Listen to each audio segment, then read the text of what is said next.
Hello दोस्तों, नमस्कार। हमारे चैनल में आप सभी का स्वागत है। मैं गाने जा रही हूँ लोकगीत। आप लोग को जैसा लगे कमेंट करके ज़रूर बताना। हमारे चैनल को लाइक सब्सक्राइब जरूर करना। कमेंट में बताना आपका गाना कैसा।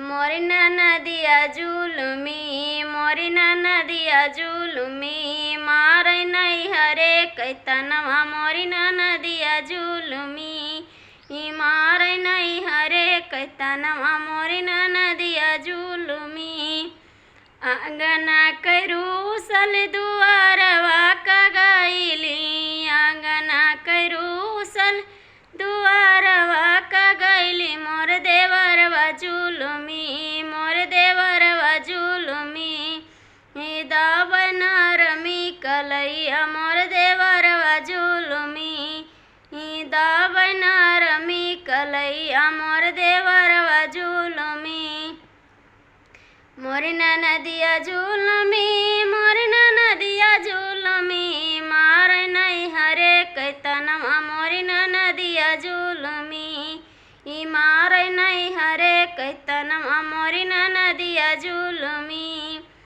आंगना करूठी दुआरवा कगैली, आंगना करूठी दुआरवा कगैली।